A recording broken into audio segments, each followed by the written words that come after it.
Vamos a comenzar con nuestro capítulo de centro de gravedad y centroide. Vamos a comenzar con la definición. Consideremos un cuerpo que está compuesto de un número infinito de partículas de tamaño diferencial.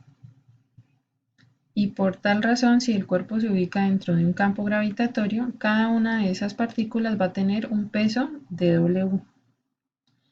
Esto es cierto mientras se suponga que el campo de gravedad tiene la misma magnitud y dirección en todas partes.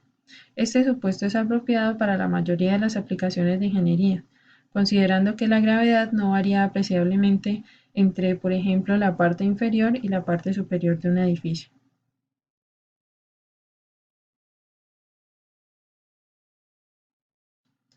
Del análisis del sistema de fuerzas resultantes, tenemos que estos pesos van a formar un sistema de fuerzas aproximadamente paralelas, considerando que para cada partícula del cuerpo hay un dW. Y la fuerza resultante de ese sistema corresponde al peso total del cuerpo. Y ese peso total del cuerpo pasa a través de un solo punto llamado el centro de gravedad. O sea, el peso total del cuerpo corresponde a la resultante de la suma de todos los dW de las partículas del cuerpo. Y el punto de aplicación de esa fuerza resultante es el centro de gravedad. Del análisis del sistema de fuerzas resultantes tenemos que la fuerza resultante corresponde a la sumatoria de todas las fuerzas del sistema. En este caso tenemos todas las fuerzas del sistema paralelas al eje Z y corresponde al dW de cada una de las partículas. Si las sumamos todas vamos a obtener W. Así que si expresamos esta sumatoria de fuerzas en el sentido Z y consideramos esta convención, tenemos que la sumatoria de todos los dW, expresada mediante la integral de los dW que están en el cuerpo, es igual al peso del sistema. Ahora, la ubicación de este centro de gravedad, medida desde el eje Y, se determina al igualar el momento de W, la resultante, respecto al eje Y, con la suma de los momentos de todos los pesos de las partículas con respecto al mismo eje, que lo tenemos expresado aquí. El momento resultante respecto al eje Y es igual a la sumatoria de momentos respecto al eje Y.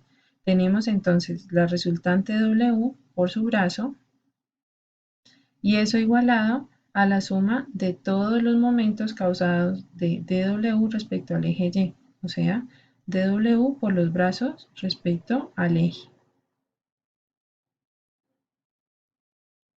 Asimismo, para el eje X, tenemos entonces la resultante que corresponde al peso del cuerpo respecto al eje X, o sea, por un brazo, hasta el eje de análisis, y eso lo estamos igualando a la sumatoria del momento de cada dW respecto al mismo eje. Entonces, tal y como lo hicimos en los ejercicios finales del capítulo anterior, el momento causado por la resultante respecto a los ejes igualado a la sumatoria de las fuerzas de cada una de las fuerzas del sistema respecto al mismo eje. Por último, en este esquema que tenemos aquí, si imaginemos que este cuerpo está fijo dentro del sistema de coordenadas. Si este sistema se gira 90 grados con respecto al eje Y, o sea que tengamos aquí el eje X y ahora acá el eje Z, podemos analizar también con respecto al eje Y para encontrar esta coordenada Z de análisis. Entonces, esa coordenada del punto de análisis, del punto de aplicación de la fuerza, corresponde a la relación entre el momento, la suma de los momentos de cada una de las fuerzas del sistema sobre la fuerza resultante del sistema, para encontrar las coordenadas en X, Y y Z, respectivamente conservando los brazos de análisis.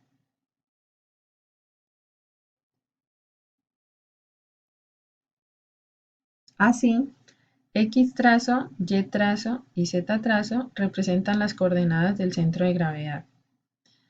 Y X, Y Z representan las coordenadas de cada partícula del cuerpo.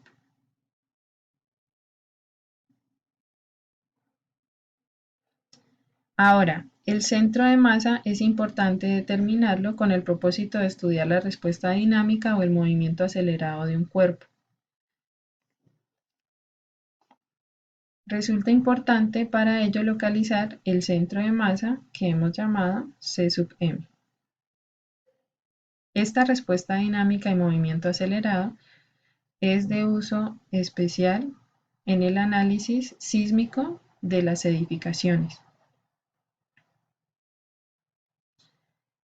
Tenemos entonces que recuerden que el peso es igual a la gravedad por la masa. Si tenemos expresado para cada partícula el peso como dW, ese va a ser igual a la gravedad por dm, que corresponde a la masa de cada partícula. Si consideramos que la gravedad es una constante que podemos sacar de la integral, tendremos entonces para X trazo, Y trazo y Z trazo la integral de el brazo por el diferencial de masa sobre la masa total del cuerpo. Para encontrar estos brazos corresponden respectivamente a X, Y y Z para encontrar las coordenadas del centro de masa.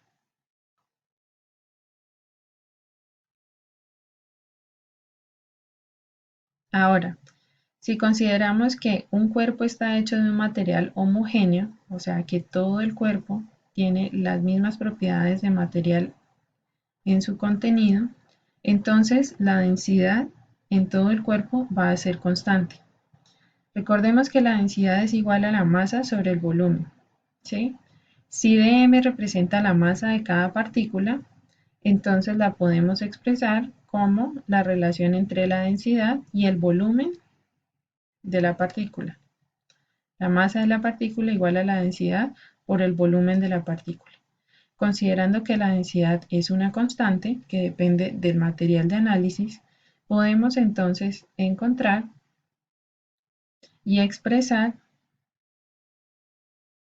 para encontrar respecto al volumen total del cuerpo sus coordenadas del centroide de volumen. Con el mismo análisis, los brazos por el volumen de cada partícula ocasionan el momento de esa partícula. Si sumamos el momento de todas las partículas y lo dividimos entre el volumen total del cuerpo, encontraremos los centroides de volumen. En términos generales, el centro de gravedad y los centroides se relacionan encontrando la sumatoria del momento de cada una de las fuerzas en el sistema sobre la fuerza resultante total del sistema.